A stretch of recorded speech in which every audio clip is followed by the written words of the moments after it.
Friends, स्वागत है आपका विद्या ज्ञान क्लासेस में। और आज हम नई चीज करने आए हैं, नए टॉपिक की तरफ बढ़ रहे हैं। कांग्रेस हमारा चल रहा था कि कांग्रेस मतलब इन द सेंस कि भारतीय राजनीति में शुरू में कौन सी पार्टी थी, क्या उसका तरीका था, कैसे तालमेल बिठाया और तो कांग्रेस थी। ठीक है, आपकी बुक में लास्ट टॉपिक है, जो लास्ट हमारा भी टॉपिक रहेगा आने वाली वीडियो में संडे को, वो यही है कि नई जो पार्टियां थी, विपक्ष जो था वो उठ खड़ा हुआ, वो कौन कौन सी पार्टियां थी। और इनफैक्ट आपकी जो बुक है सेकंड चैप्टर, उसमें बताया गया है, जैसे कि मैं आपको दिखा देती हूँ। एक सोशल पार्टी जो आपको पता ही है केरल में आई थी first, then communist party of India ये आई थी, सॉरी भारतीय जनसंघ, जिसे हम आज की डेट में क्या कहते हैं, भाजपा बोलते हैं। ठीक है, भारतीय जनता पार्टी इसका नाम हुआ, पहले वो भारतीय जनसंघ थी और ऐसे था, दिया उनका क्या था, चुनाव चिन्ह था, बाद में अब तो कमल हो गया है। तो इस तरह से तो पार्टियां बहुत सारी दी हुई हैं जिनको आपको पढ़ना है। स्वतंत्र पार्टी ऐसे, तो ये 3-4 पार्टियां दी गई हैं जिससे हम विपक्ष का उद्भव बोलेंगे, स्टार्टिंग कैसे हुई विपक्ष की। तो इन पार्टियों के बारे में ऑफ कोर्स आपको पढ़ना चाहिए, जानना चाहिए। ठीक है, तो हमारा टॉपिक क्या चल रहा है, कांग्रेस चल रहा है। तो कांग्रेस का क्या टॉपिक है, गुटों में तालमेल और सहनशीलता। कांग्रेस एक ऐसी पार्टी थी जिसे मैंने बोला कि ये छाता पार्टी भी बोलते थे, जिसमें बहुत सारे, मैंने पिछले वीडियो में भी कहा है कि इसमें बहुत सारे डायमेंशन थे, बहुत सारे थॉट्स थे, थिंकिंग अप्रोच अलग अलग सबकी, सब अलग दृष्टिकोण से हर नजरिए को देखते थे। तो बहुत सारे लोग थे। तो उन गुटों में कैसे कांग्रेस पार्टी भी क्या करती थी, तालमेल और सहनशीलता कैसे दिखाती थी। तो आपकी बुक में 7 पॉइंट्स दिए गए हैं जिसको मैंने लिखा है। कभी भी ये क्वेश्चन आए तो ये 7 पॉइंट इनफ है। ठीक है, इनफ इन द सेंस क्योंकि आपकी बुक में भी है, इसको आप 7 पॉइंट से अपना आंसर अच्छे से डिस्क्राइब कर सकते हैं।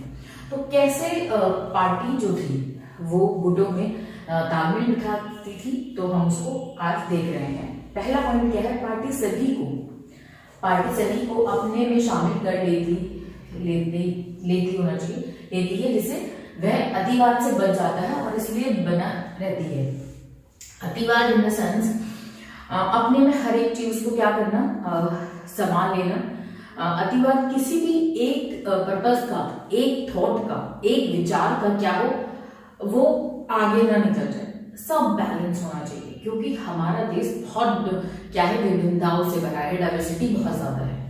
तो एक चीज नहीं चलेगी, अतिवाद होगा तो उससे जैसे अगर मैं कहूँ तो बहुत सारी पार्टियों को हम नाम दे देते हैं कि ये इसकी पार्टी है, ये हिंदुओं की पार्टी है, ये मॉमडन्स की पार्टी है, ये इसकी पार्टी है, मतलब अल्पसंख्यकों की पार्टी है, ये उनको प्रेफरेंस देती है। जो अगर भारत की बात करें, मुझे अलग सिटी का, अलग देशों का नहीं पता, अगर हम भारत की बात कर रहे हैं तो वहां पे बैलेंस होना चाहिए। क्योंकि यहाँ पे कोई भी एक समुदाय नहीं रहता, यहाँ पे बहुत सारे समुदाय रहते हैं और हमारा कोई भी नेतृत्व करता हो तो सभी को, जो हमारी जनता है, हमारे नागरिक है, सभी को विश्वास होना चाहिए कि वो हमारे लिए भी करेगा, हमें नेग्लेक्ट नहीं करेगा। ठीक है, तो ऐसी चीज होना एक पार्टी के लिए आदर्श माना जाता है। अगर कोई पार्टी किसी एक वर्ग के जरिए जानी जाती है तो वो कोई अच्छी पार्टी नहीं है। ठीक है, कोई अच्छा चीज नहीं है वो, क्योंकि भारत एक विभिन्नताओं से भरा देश है। तो सबके लिए वो पार्टी कैपेबल होनी चाहिए, उसके अंदर इतनी कैपेबिलिटी होनी चाहिए। ठीक है, तो ये है, तो ये फर्स्ट पॉइंट।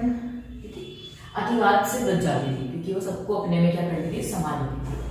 सेकेंड पॉइंट है, सर्वसमावेशी की विशेषता है, सुलह समझौतों के रास्ते पर चलती है पार्टी। मतलब अगर कोई भी बहस हो रही है तो बहस इसलिए होती है कि मेरे ये पॉइंट है, दूसरे के ये पॉइंट है, बिल्कुल अपोजिट है, इसलिए बहस हो रही है। मैं चाहती हूँ वो मेरे पॉइंट माने, वो चाहता है मैं उसके पॉइंट मानूं, तो फिर हम बीच का रास्ता निकालते हैं और समझौता करते हैं कि तेरे 2 पॉइंट, मेरे 2 पॉइंट या मेरे 3 पॉइंट, इस पे हम सेटिस्फाई हैं। ठीक है, तो इसे बोलते हैं। ठीक है, तो सर्वसमावेशी तो है ही, इसकी विशेषता तो है ही, और सुलह समझौते के रास्ते पर है। ठीक है, थर्ड पॉइंट क्या है, पार्टी के अंदर सहनशीलता, इसी का सब टाइटल अगर देखे तो है ये, कैसे, इसी का सब पार्ट है ये।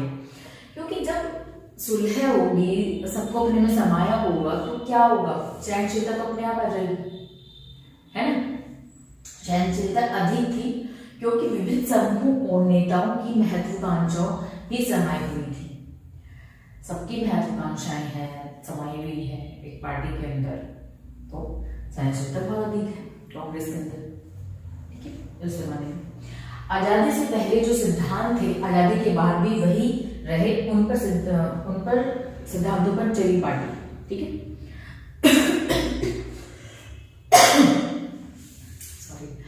तो उन सिद्धांतों पर चली, जो सिद्धांत थे लोकतंत्र मेन सिद्धांत था कांग्रेस का, और सभी गुटों को एक साथ लेके चलना, ये सिद्धांत था। तो इन सिद्धांतों को तो रही वो पार्टी, है ना। तो ये था एक नया 5th पॉइंट, पार्टी में विभिन्न गुट शामिल थे, इस कारण पार्टी में एक सहनशीलता मौजूद थी। ये इसी के अंदर हो गया है, ठीक है। तो 6th पॉइंट है, कांग्रेस अधिक प्रांतीय इकाई विभिन्न गुटों को मिलाकर बनी थी। प्रांतीय राज्य विभिन्न अधिक प्रांत में थी कांग्रेस पार्टी, और उनको मिला के चली थी, ठीक है, मिला के बनी थी, और चली भी थी। इससे पार्टी मध्य मार्ग की बनी, मतलब पार्टी का कोई भी एक रास्ता नहीं है, मध्य मार्गी रास्ता है, इसकी भी बीच का बैलेंस, ठीक है। संतुलन बहुत जबरदस्त था कांग्रेस पार्टी का, मध्य मार्गी बैलेंस इसे बोलते हैं, ठीक है। संतुलन बहुत अच्छा था, हर एक चीज को अपने में लेके चलती थी। विपक्ष बहुत दबाव डालता था हर चीज में, बट वो काम का था ही नहीं विपक्ष उस टाइम पे। कांग्रेस इतनी पावरफुल और इतनी स्ट्रॉन्ग थी अपनी सोच से, बहुत आगे की सोच थी उसकी, तो इसलिए विपक्ष में सारे जो गुट थे, सारे इन द सेंस सोशल, अगर हम देखें समाजवादी सोच के भी लोग थे उसमें, कैपिटलिस्टिक जो सोच रखते थे वो भी थे उसमें, हर एक तबके के सोच वाले लोग थे। तो भारत जो विपक्ष था वो इतना पावरफुल था ही नहीं। लास्ट पॉइंट है जो बहुत इंपॉर्टेंट है, सबसे इंपॉर्टेंट मुझे यही पॉइंट लगा, ठीक है। ये क्या है, भारतीय राजनीति के इस कालखंड को, आजादी से लेके अब तक जो फर्स्ट चुनाव हुए उस कालखंड में को कांग्रेस प्रणाली कहा जाता है। कांग्रेस प्रणाली भारतीय राजनीति के शुरुआती दौर को देखें तो उसे कांग्रेस प्रणाली कहते हैं। कभी भी ये वो आ जाए कांग्रेस प्रणाली, तो आपको पता होना चाहिए कि शुरू की जो हमारी राजनीति थी उसको बताया जा रहा है, तो पता होना चाहिए, ठीक है। तो क्या क्यों बोलते थे कांग्रेस प्रणाली? कांग्रेस प्रणाली इसलिए बोलते थे, कांग्रेस के अंदर इतने सारे गुट थे, कभी अगर किसी गुट ने ये बोला कि देश के लिए करते हैं, तो उसमें ही विपक्ष शुरू हो जाता था, नहीं ये चीज ठीक नहीं होगी, इसमें ये भी ऐड करो, ये हटाओ। तो कांग्रेस प्रणाली इसलिए कि पक्ष भी मतलब पार्टी जो है वो सत्ता में तो है ही, तो पार्टी के अंदर ही पक्ष और विपक्ष दोनों थे। मतलब विपक्ष का भी काम कांग्रेस ही कर रही थी, विपक्ष बाहर से नहीं था, तो इसीलिए कांग्रेस प्रणाली बोला गया।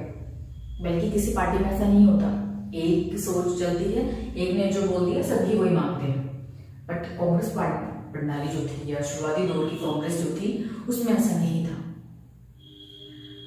पक्ष और विपक्ष दोनों उसमें थे। इसलिए बहुत ज्यादा स्ट्रॉन्ग कांग्रेस पार्टी थी, क्योंकि इसमें सब सोच वाले लोग थे, मध्यम वाली थी, सहनशीलता बहुत ज्यादा थी, लोग इतनी कैपेबल थी कि लोगों को अपने में समाया रखती थी, या उसके अंदर इतनी थी कि अगर कोई नई सोच वाला भी आ रहा है तो उसको भी अपने में संभाल लेती थी। तो ये सारी चीजें हैं जो कांग्रेस पार्टी को क्या बना रही है, तालमेल और सहनशील, ठीक है। इसी को डिफाइन कर रही है ये पॉइंट्स कि कैसे वो तालमेल उठाते थे, कैसे सहनशील थे, ये पॉइंट्स। तो ये थी कांग्रेस पार्टी की शुरुआती दौर, और ठीक है, तो नेक्स्ट में करेंगे कि विपक्ष का उद्भव कैसे हुआ। तब तक के लिए take care, goodbye, thank you.